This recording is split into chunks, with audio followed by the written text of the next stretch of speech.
3 invités avec nous chaque soir pour décrypter les mouvements de la planète marché. Olivier de Béranger est avec nous, le directeur général de la financière de l'Échiquier. Bonsoir Olivier. Bonsoir Grégoire. David Calfon nous accompagne également. Bonsoir David. Bonsoir. Vous êtes le président de Sanso IS et à nos côtés également Éric Venet. Bonsoir Éric. Bonsoir. Ravi de vous retrouver. Vous êtes directeur de la gestion de Montbleu Finance. On suit le spread entre la France et l'Allemagne. On peut regarder le spread entre la France et certains pays périphériques également, comme l'Italie.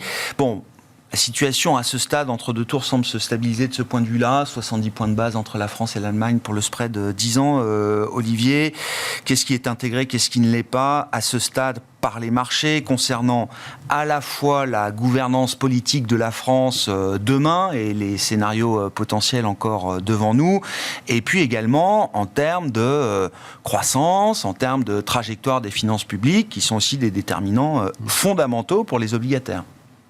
Pour l'instant, effectivement, il y a un petit soulagement sur les marchés de taux. On était monté vendredi avant le premier tour jusqu'à 85. On a fait un petit tour à 66, 67 ce matin. Donc on a quand même enlevé une couche de stress. Et la raison fondamentale, c'est qu'il semble exclu qu'il y ait une majorité du RN à l'Assemblée nationale.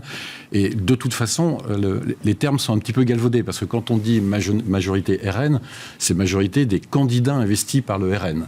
Et si on regarde dans le détail les candidats qui ont l'étiquette RN au premier tour, il y avait 63 candidats issus de LR qui étaient investis par Éric Ciotti, donc qu'on peut appeler les ciotistes. Sur ces 63 candidats, il y en a 60 au deuxième tour, ce qui est quand même pas négligeable. Et sur ces 60 au deuxième tour, il y a 38 en tête, dont au moins 20-25 semblent pouvoir, si on fait les reports théoriques, l'emporter assez facilement. Et ce sera important parce que vous savez que pour avoir un groupe parlementaire à l'Assemblée nationale, il faut 15 députés. Donc si les LR, RN et ciotistes arrivent à avoir plus de 15 députés, la situation est pas du tout la même que même une majorité relative du RN, enfin de seuls candidats RN. Donc tout ça a détendu un peu le marché depuis les résultats. L'autre possibilité étant une vaste point alliance. important, Olivier, il y avait une vraie prime de risque, j'entends, dans un scénario de majorité absolue RN et associés. Alors la prime de risque avant le premier tour, c'était NFP ou ça, RN. D'accord. Et évacué depuis lundi. On a enlevé, on peut dire, une quinzaine de BP par l'évacuation de la possibilité que le NFP soit 100% au pouvoir. Et là, il y a une autre partie qui est en train d'être enlevée sur le thème. De toute façon, il n'y a aucune configuration dans laquelle des candidats RN, pur RN, puissent avoir la majorité à l'Assemblée nationale. Donc ça détend un petit peu le marché, même si ça ne résout absolument rien. Non. Parce que les gouvernements techniques ou les absences de majorité dont on parle depuis quelques jours, ça voudrait dire qu'il n'y aura aucun effet sur la résorption des déficits budgétaires et aucune mesure fondamentale pour s'attaquer à la dette. Donc tôt ou tard, il y aura forcément une difficulté. Mais à court terme, ça écarte le résultat de dimanche soir prochain qui soit dramatique. Et d'ailleurs, ça se voit même dans la volatilité. Si vous regardez la volatilité qu'on avait avant le premier tour, elle était assez bien pricée, puisque sur le CAC, on était autour de 25-30 de volatilité sur le week-end, ce qui veut dire qu'on s'attendait à une variation à la hausse ou à la baisse autour de 2-2,5%. C'est exactement ce qu'on a eu lundi, à l'ouverture. Là, si vous regardez ce qu'on a comme volatilité sur le résultat de dimanche, on est entre une variation du marché entre 1 et 1,5. D'accord. Donc ça veut dire que je ne vais pas dire que la poussière retombe, mais en tout cas, l'anxiété est moins paroxysmique qu'elle ne pouvait être il y a 10 jours. À quelle vitesse est-ce que le marché obligataire va passer à l'étape suivante, c'est-à-dire se focaliser sur la question de la croissance, sur la question de la trajectoire des finances publiques françaises, qui était déjà un gros morceau en tant que tel depuis plusieurs semaines, voire plusieurs mois? De toute façon, on est en procédure d'avertissement, je dirais, comme d'habitude, ou comme souvent en tout cas. Donc ça, c'était déjà le cas avant. Et puis, ce sera un petit peu qui sera le Premier ministre, comment il s'organisera, avec quelle majorité. Et là, je reviens sur les 60 candidats ciotistes au deuxième tour. Eux, ils ne sont pas pour la retraite à 60 ans. Ils ne sont pas non plus pour la retraite à 62 ans. Je vous rappelle qu'ils n'ont pas voté la réforme Macron parce qu'ils la trouvaient trop light, pas assez dure. Ils ne sont pas pour l'augmentation du SMIC. Ils ne sont pas pour tous ces genres de mesures qui sont pourtant dans le programme commun, si je puis dire, RN LR-ciotiste. Donc là, c'est comment le gouvernement éventuellement s'organisera qui donnera le ton. Mais je dirais qu'on a on a acheté un petit peu de temps au moins jusqu'à la loi de finances de septembre, si jamais il y a un gouvernement qui se forme et qu'on est capable de former une loi de finances. Ouais.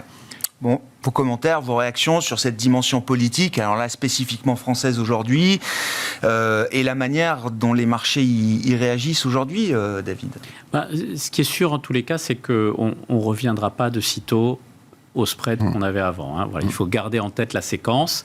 Historiquement, on était plutôt à 20 points de base de spread OAT Bund. Ça, c'était quand tout allait bien. On est passé de 20 à 40 sur la prise en compte de la dégradation des comptes publics. On a fait la séquence 40-80, etc. Il est tout à fait probable que, quelle que soit l'issue de ces élections, on rentre dans un régime qui nous maintienne autour de 60 points de base si tout va bien. Voilà, avec possibilité d'exagération. Quelque chose structurellement qui a changé dans le statut de l'OAT par rapport aux autres dans le marché obligataire. On est passé, c'était un pays qui était considéré comme stable, avec un gouvernement qui avait ses travers, etc. Mais globalement, pour l'économie, en tous les cas, considéré comme pro-business, avec une fiscalité qui était... Il y avait un semblant de stabilité et d'engagement là-dessus. Tout cela a volé en éclats. Puisque, de toutes les manières, quel que soit... bien entendu. Et ça compensait d'ailleurs la faiblesse qu'on pouvait avoir sur l'aspect finances publiques stricto sensu. Tout à fait. Et on voyait bien d'ailleurs récemment dans le phénomène Choose France, qui était, où on avait Jamie Dimon, président patron de JP Morgan, qui avait quand même fait un éloge incroyable du président de la République en disant c'est merveilleux tout ce que vous avez fait, on est là, on soutient, on investit, etc. Je ne suis pas sûr qu'on refasse l'exercice dans 2 semaines. Je ne suis pas sûr qu'il y ait le même enthousiasme. Voilà. Et donc, il va y avoir un temps d'arrêt, ne serait-ce que pour voir comment on se sort de cette situation-là. On ne dit pas que ça va être catastrophique, mais on dit juste il faut qu'on y voit plus clair. Et il y a donc une prime de risque, une prime d'incertitude, de manque de visibilité. Encore une fois, sur les marchés, ce qu'on aime, c'est la visibilité. Et là, très clairement, il n'y en a plus. Donc c'est vraiment ça le sujet. Le marché aime bien se rassurer avec des parallèles historiques. C'est vrai que dans l'histoire européenne, des situations politiques compliquées, il y en a eu plusieurs. On parle de Meloni en Italie, Orban en Hongrie. On voit d'ailleurs que peut-être au Parlement européen, Marine Le Pen est en train de basculer d'un groupe à l'autre pour rejoindre la nouvelle alliance menée par Viktor Orban des ultra-conservateurs, si je puis dire. Il y a eu l'épisode Truss, évidemment, au Royaume-Uni, donc c'est 44 jours et une crise de marché quand même assez sévère. Mélanie, je disais, ça s'est plutôt fait en douceur, d'une certaine manière, comparé à ce que l'Italie a pu connaître pendant la crise souveraine. Enfin, il y a un parallèle qui convient à la France, où tout est spécifique, tout est sur mesure, entre guillemets, pour chaque pays. Je pense que... Alors, il y a eu la Grèce aussi, bien sûr. Je remonte à la Grèce de Tsipras, et des portes qui claquent, et des référendums, etc. Alors, je ne pense pas qu'il y ait un parallèle très clair à faire. En revanche, il y a un point commun dans tout ça. C'est que à la fin, il y a eu un rappel à l'ordre. Donc, en Grèce, à la fin, ça se termine avec le FMI. L'Istrus, c'est une augmentation, là on ne parle pas de 40, 60, 80 points de base, c'était 250 points de base de hausse, et les fonds de pension qui appellent en disant nous, ça saute. C'est fini, on saute. Donc il y a toujours un rappel à l'ordre des marchés qui peut servir de toutes les manières de garde-fou. Et Mélanie, il n'y a pas eu tout ça. Pourquoi ? Parce qu'elle a totalement dilué son programme économique et elle a tout de suite évalué. Je pense que c'est la responsabilité du pouvoir. Voilà, quand on prend les clés et qu'on commence à regarder un petit peu ce qu'il y a sous le capot, etc., on se dit, bon, ok, je vais changer mon discours. Et elle a eu un discours beaucoup plus pro-européen que ce qu'elle avait pu avoir par le passé. Et c'est ça qui l'a sauvé. Mais je pense qu'elle n'aurait pas eu avec 200 milliards de fonds Next Gen EU qui sont attribués à l'Italie et qui sont quand même une manne européenne suffisamment intéressante pour ne pas se couper totalement de Bruxelles et de la Commission. Non, mais ça joue beaucoup. Ça, c'est un levier, par exemple, que l'Europe n'a pas tellement sur la France. C'est vrai. Mais encore une fois, je pense qu'une situation où, à la prochaine émission d'OAT, il n'y a plus personne qui se présente, et puis on se retrouve à devoir payer 100 points de base de plus, je suis sûr que, quel que soit le gouvernement en place, il y a quelqu'un qui va faire l'addition et qui va vite aller expliquer que c'est pas le bon chemin. Voilà. Donc, j'ai envie de dire, alors je ne dis pas que c'est rassurant, mais en tous les cas, je pense que de toutes les manières, quels que soient les écarts qui sont faits, à un moment donné, il y a un rappel à l'ordre parce qu'il y a une réalité économique. Et cette réalité économique, c'est que, quelque part, il faut faire tourner le pays, il faut payer les fonctionnaires, il faut payer un certain nombre de choses, et on ne peut pas faire n'importe quoi. Le marché se rassure avec des garde-fous disciplinaires qui semblent suffisamment solides pour encadrer, j'allais dire, la France dans sa nouvelle gouvernance politique, Eric. Je pense que les garde-fous sont là. Après, les 70 points de... Je suis sûr que je pense que c'est pas très cher payé, en fait, les 62 spreads. En fait. Le marché va aller plus loin parce que ce qu'on n'a pas bien vu, c'est que pour moi, le problème n'est pas institutionnel, il est que dans la trajectoire de croissance, ça change tout. Parce qu'effectivement, comme vous disiez, on était dans une business friendly, il y avait quelque chose, effectivement, on attirait les capitaux. Là, on va être à l'arrêt pendant un petit moment quand même, mais y compris la consommation, parce que je pense que... Y compris dans le cadre d'une majorité relative qui ne verrait pas forcément Jordan Bardella arriver à Matignon et qui donnerait l'idée d'une France ingouvernable. De toute façon, il faudra du temps pour voir que ça marche. C'est le bon scénario, c'est le meilleur des scénarios, mais il faudra au moins 3 mois pour attendre que d'un côté M. Mélenchon râle un peu, que ça ne fasse pas tanguer, de l'autre côté, ainsi de suite. Donc pour que ça soit à peu près solide, il faudra un certain temps. Donc la dynamique de croissance que l'on avait depuis 3 mois, notamment en France, elle s'arrête. Et du coup, se pose un problème de déficit, en fait. Voilà. Et donc, et de recettes fiscales. Et de recettes fiscales. Et donc, ça peut arriver un peu plus vite, le dire, maintenant, il faudrait peut-être... donc, le premier garde-fou, oui, ça va être le spread, ça va être le marché, effectivement. Mais pour moi, d'abord, c'est le minimum maintenant, on descendra plus en dessous. À moins qu'on trouve la recette miracle effectivement d'un accord à l'Assemblée, ce qu'on n'a jamais su faire, mais pourquoi pas. Ou que l'Allemagne se mette à émettre massivement de la dette, je ne sais pas, pour financer de quelconque projet, j'en sais rien. Non, mais Pardon. Vas-y, finis, Eric. Non, oui, on reviendra pas. On revient pas en dessous. D'accord. Mais 70, c'est pas. Le risque, c'est plus. D'accord. C'est clair. D'accord. C'est très asymétrique pour vous de ce point de vue-là. Et d'autant plus que, j'intervenais, mais ce qui m'a frappé avec les Allemands, c'est que tout de suite, ils sont déjà montés au créneau en disant que la BCE n'avait pas intérêt à acheter des OAT pour essayer de calmer le jeu tout de suite. Qu'on n'était pas du tout. Qu'ils étaient déjà très vigilants sur le côté. Oui. Après, c'est une sortie qui a fait réagir, d'ailleurs, parce que l'indépendance, ça marche dans les deux sens. C'est-à-dire que, c'est pas non plus aux Allemands de dire à la BCE ce qu'elle a à faire de ce point de vue-là. D'ailleurs, quel serait le rôle de la BCE ? Quel peut être le rôle de la BCE dans cette affaire ? Sûrement pas. Est-ce qu'il y a un rôle pour la BCE aujourd'hui vis-à-vis de la France ? Alors, je ne pense pas qu'elle utilise les outils de anti-fragmentation si on fait n'importe quoi sur le budget français. Là, je pense que ce ne sera pas le cas. Mais je crois quand même que ça renforce le scénario de baisse des taux courts plus rapide que prévu. Pour 2 raisons. La première raison que vient d'évoquer Eric, c'est que la deuxième économie de la zone euro, d'une manière ou d'une autre, ça va freiner. Plus fort que ce à quoi on s'attendait. Ça va ralentir plus fort que ce à quoi on s'attendait. Le président de la Fédération des PME ce matin disait qu'on avait perdu un trimestre de croissance. Alors, il exagère sûrement, on n'a pas perdu un trimestre en 15 jours, mais quand même. De manière anecdotique, si vous regardez tous les chiffres de démarrage des soldes, c'est catastrophique. Catastrophique, alors qu'on a un taux d'épargne en France et en zone euro qui est largement supérieur aux moyennes historiques. On regarde souvent le taux d'épargne en fonction des revenus, mais c'est plus intéressant de le regarder en stock en fonction du PIB. Et en Europe, on a 8% du PIB d'épargne. Aux États-Unis, c'est à peine 2%. Donc, c'est-à-dire qu'à tout moment, si les gens ont confiance, on peut injecter beaucoup de croissance. Donc là, ça va s'arrêter. Donc ça renforce le scénario de baisse des taux de la BCE.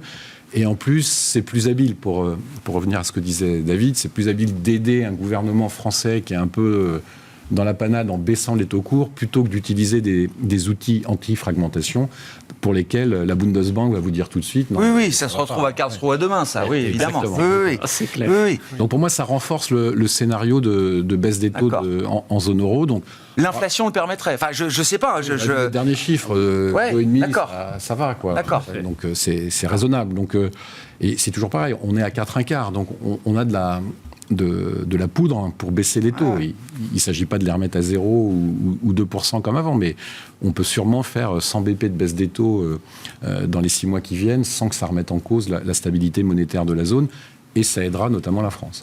Ouais. Au passage, là, je sais pas, sur le Royaume-Uni, vous avez suivi un peu, ça vous intéresse, 8 ans après le Brexit, de voir le Labour. Alors, c'est plus le Labour de Corbyn, c'est pas non plus le New Labour de Tony Blair, c'est le Labour de Keir Starmer. Voilà, c'est ça, c'est le Labour 2024. En tous les cas, c'est plus modéré. Ah oui, c'est un pas je trouve que... Alors, ça a pris 8 ans, hein. Oui. On est passé par Boris Johnson, Truss, etc. Enfin, il y a eu un pic populiste au Royaume-Uni, mais qui semble se détendre un peu aujourd'hui. D'accord avec ça, David, ouais. Tout à fait. Et c'est intéressant parce que j'ai reçu ce matin, ça m'a fait sourire, j'ai reçu ce matin de la part d'un intermédiaire de marché tout un papier en expliquant que ça y est, le marché UK, c'était quoi, le marché britannique. C'est reparti. C'était la nouvelle Suisse, quoi. C'était le nouvel endroit où on pouvait finalement investir en étant tranquille. Voilà, c'était l'endroit où on était serein et où il n'y avait plus de problèmes. En plus, le marché avait sous-performé depuis des années, donc c'est pas cher. Voilà. Donc, et il y en avait 2 pages. Hein, sur le côté, ça y est, maintenant, vous pouvez revenir sur le marché anglais. Mais c'est... Voilà. C'est pas totalement... Et on lit ça, oui, on lit ça, ça veut dire, ça ring a bell, justement, ça interpelle en se disant, tiens, il y a peut-être une prime qui va là aussi disparaître. Ça interroge, encore une fois, un pays où on sent que c'est à peu près calme et on va pas avoir tout d'un coup, on va pas se réveiller le lendemain avec une surprise qui vient de nulle part, avec un... encore une fois, c'est la prime à... il y a toujours une prime à la visibilité et à la clarté des choses. Ouais. Enfin, c'est la visibilité dans le pas grand-chose. Ça leur a coûté quand même 170 milliards, leur Brexit. Hein, donc, Ah oui, non. Ah oui, la chute. non, mais... On est bien d'accord. C'est 8 ans, effectivement. Non, mais bien sûr. La thèse qu'on soit à un point bas est quand même crédible au Royaume-Uni. Les valos, quand même, étaient très décotés. Les flux internationaux se sont détournés depuis le Brexit du marché anglais. Donc, c'est vrai que je pense que vu d'un fonds de pension californien, vendre de la France pour acheter du UK, ça paraît complètement idiot. Hein, dans le concours de beauté des marchés, effectivement, l'Europe est un peu, la France est un peu moins en beauté, mais d'autres pays sont en train peut-être de retrouver un peu plus d'intérêt. Ça nous amène à dire aussi un mot de la politique américaine, et de ses conséquences sur le plan de l'investissement, sur le plan des marchés. Il semble quand même que là, le scénario Trump est pris au moins un avantage important, voire peut-être décisif pour le 5 novembre, Eric. Oui, ça a l'air, comme dirait l'autre, ça a l'air. Donc c'est bien sur la base de cette idée-là qu'il faut réfléchir aujourd'hui en tant qu'investisseur. C'est marrant, hein, c'est rassurant, c'est tout de suite on s'est dit, alors en fait, donc c'est bon parce que Trump va lâcher les chevaux, va injecter, donc les taux. C'est bon pour le business, les taux longs vont remonter, puisque de toute façon, et puis la Fed est là si jamais ça part un peu en vrille, donc c'est le meilleur des scénarios. Ouais.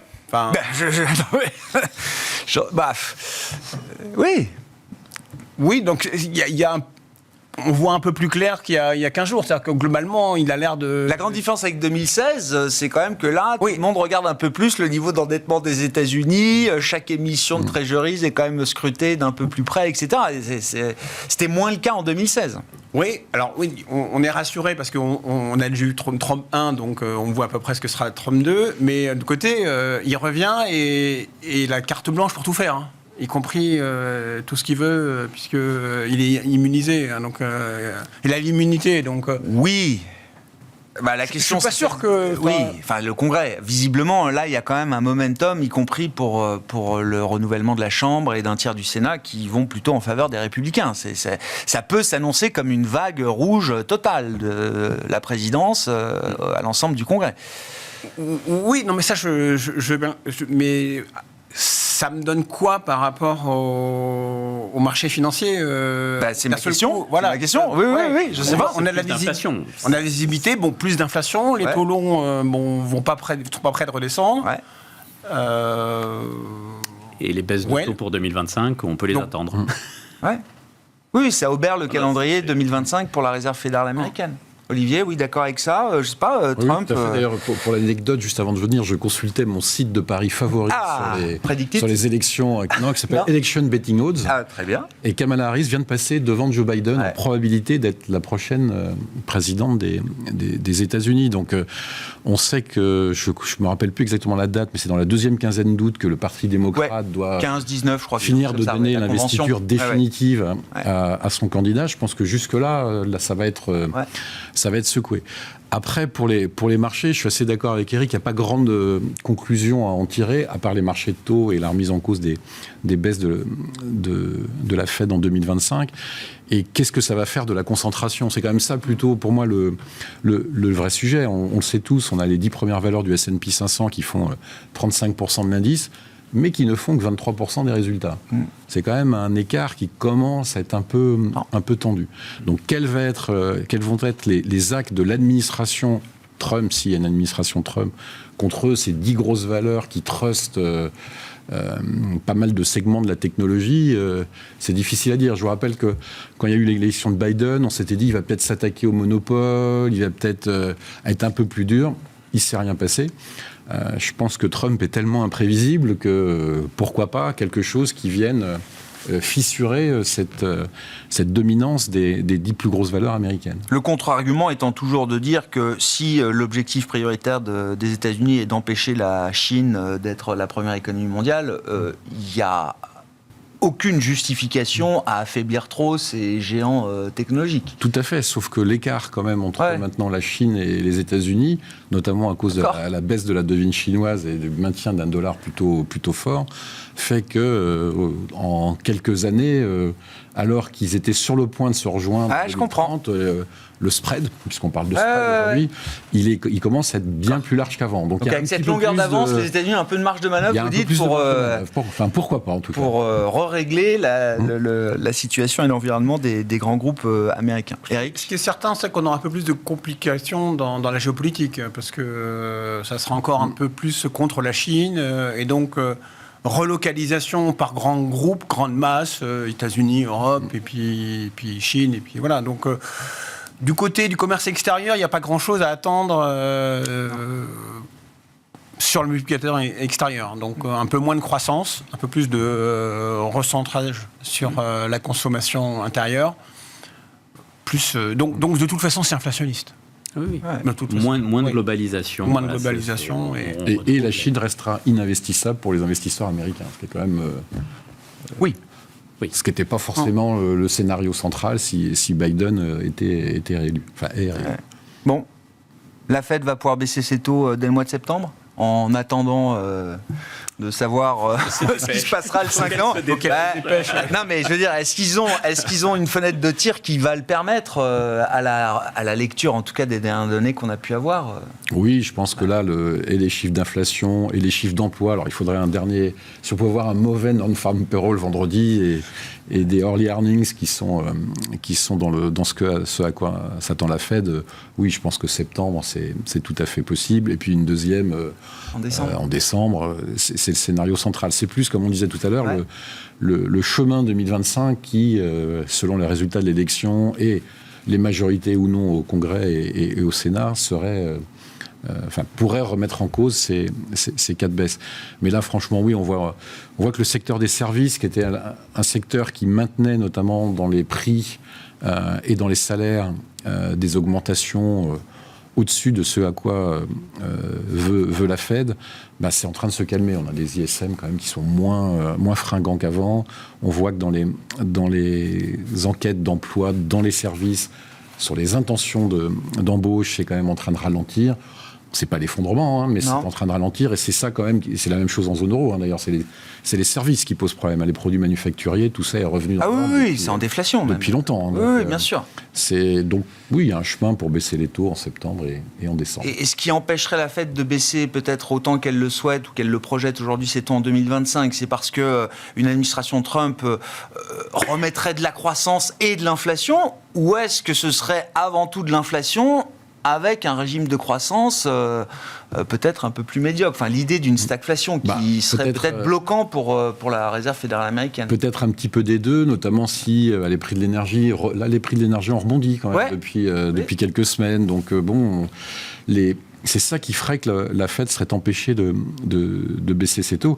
Et n'oublions pas la géopolitique. C'est-à-dire que si c'est Trump qui prend les rênes de la Maison-Blanche, qu'est-ce qui va se passer en Ukraine, qu'est-ce qui va se passer avec les Russes, donc qu'est-ce qui va se passer pour le marché de l'énergie et du gaz, qui est quand même assez lié à tout ça pour nous, Européens.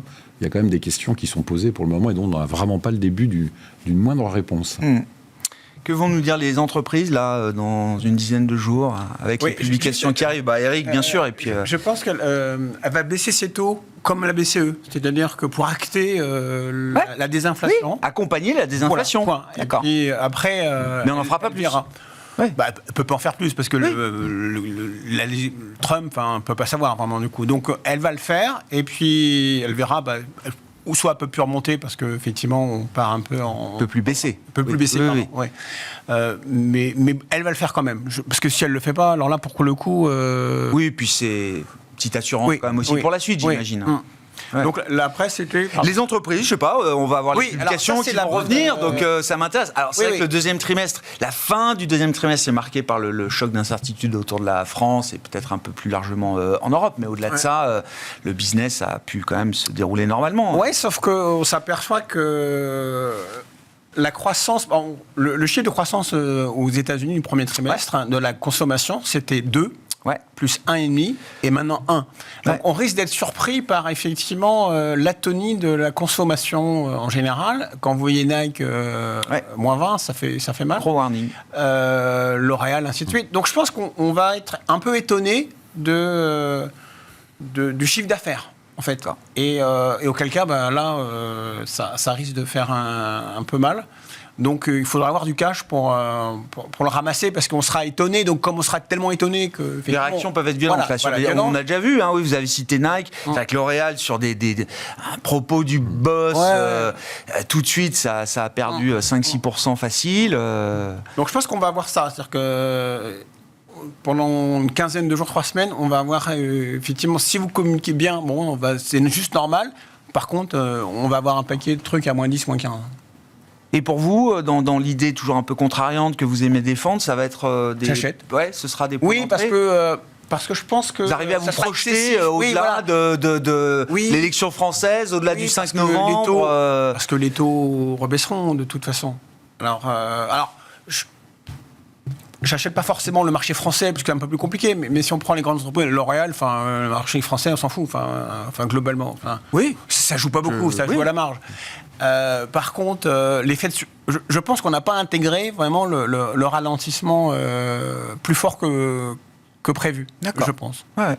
Donc, d'où un excès, d'où profiter de l'excès, pour moi. C'est la seule chose qu'on peut faire qui me paraît pas trop bête. Qu'est-ce que vous attendez des résultats d'entreprise, des discours qui vont aller avec, David ? Jusqu'à présent, chaque trimestre, ça a été quand même plutôt un facteur de soutien pour les marchés actions depuis quelques temps maintenant. Est-ce que là, on attend encore ce genre de soutien dans le contexte qu'on a pu décrire, macro et politique ? Ce qui va véritablement être à surveiller, effectivement, c'est au niveau des marges. C'est parce qu'il y a effectivement les entreprises, mine de rien, on parle, si la Fed n'a pas baissé ses taux tout de suite, c'est parce que le marché de l'emploi, il est encore solide, c'est parce que les salaires continuent d'augmenter, et donc on arrive à un moment où, normalement, au niveau des marges, ça pince un peu.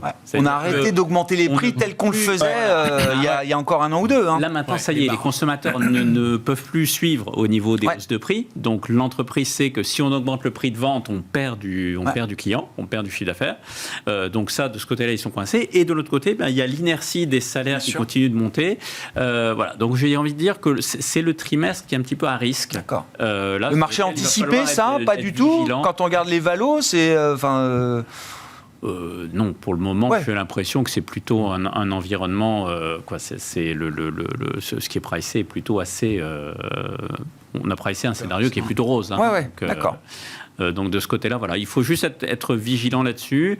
Encore une fois, on risque d'avoir un trimestre avec des dispersions assez fortes, avec justement un écart assez significatif entre les bonnes annonces et les mauvaises annonces. Donc ça risque d'être un parcours un peu miné où du jour au lendemain, voilà, de temps en temps, on se réveille. Oui, avec un moins 20. Bien sûr. Voilà, et puis, des choses qui vont être assez difficiles à prévoir. Mais globalement, au niveau des indices, c'est pas forcément catastrophique. C'est ce qu'on voit, c'est du titre par titre. Exactement, du titre par titre, du conjoncturel, une mauvaise annonce et des sanctions effectivement. Quand sanctions il y aura, des sanctions violentes. Bon.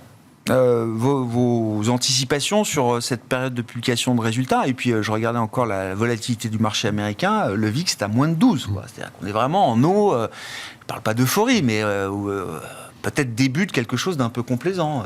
Si on regarde les estimations de croissance des résultats, aux États-Unis, c'est plus 9 quand même. Sur le trimestre. Deuxième trimestre 2024 comparé à deuxième trimestre 2023.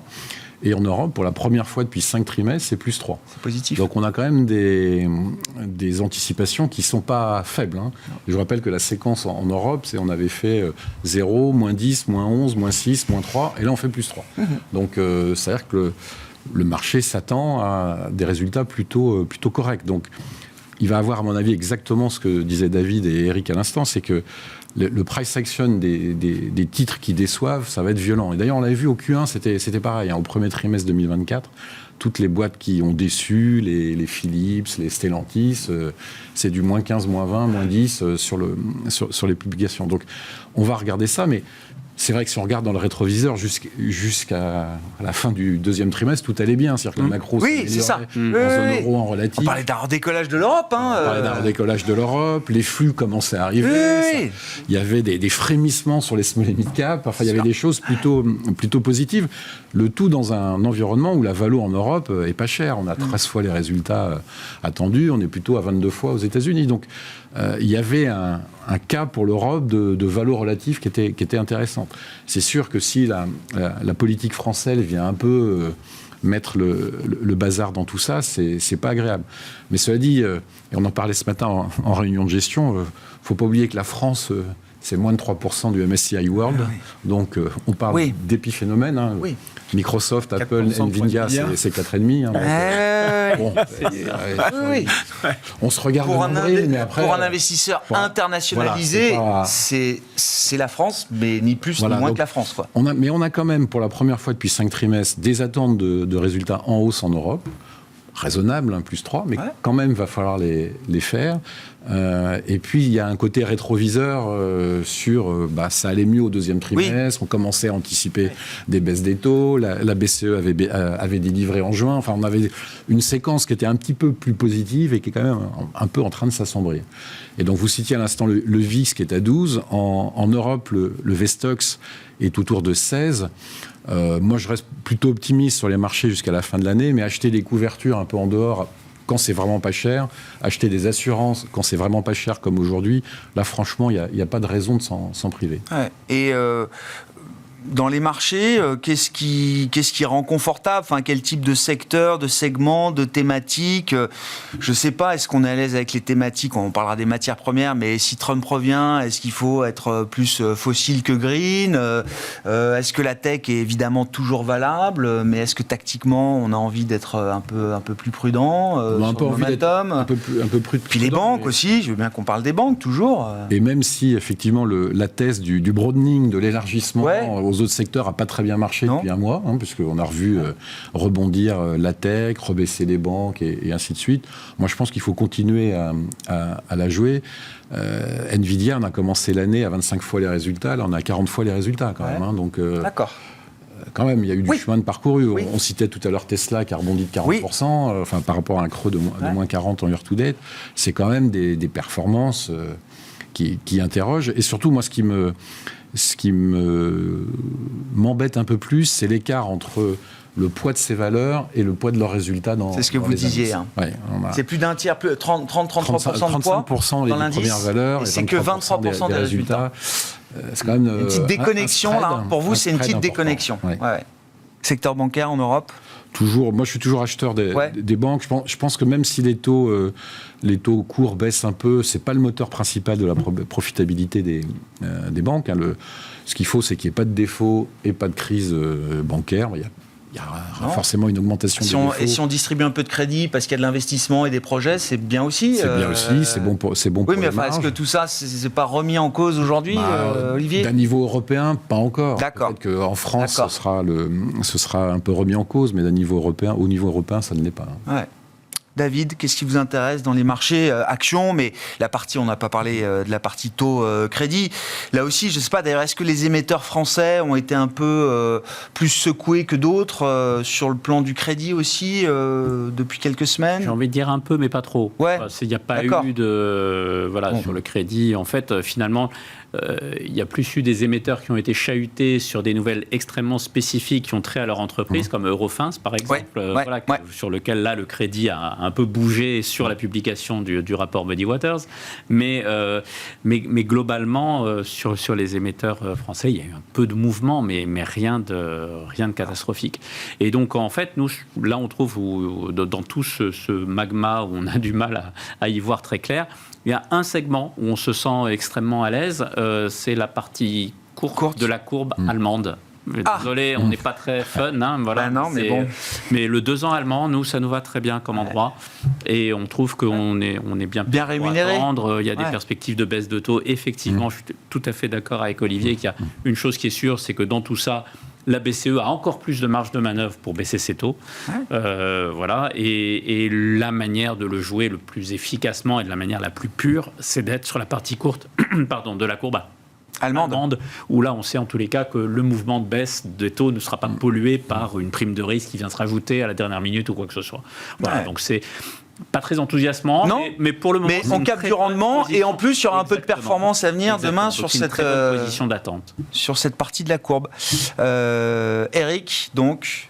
Toujours pas d'obligataire. Ouais, ok. Pas de duration, quoi. Oui, pas de duration. Pas de duration monétaire. J'ai utilisé un peu de mon cash, là, pour commencer à mettre des épuisettes dans des trucs que je trouvais aberrants. À la fois les mid, je reviens un peu sur des grosses. Parce que c'est intéressant, les mid, alors françaises spécifiquement, ça a été moins 10 quand même là. Ou moins 20. Moins 20, d'accord. Oui, pour certains, j'en sais rien. Non, je dis moins 20 parce que je rachète à moins 20. D'accord, ok. Voilà. Okay. Ça a perdu moins 20, je rachète. Trigano, enfin...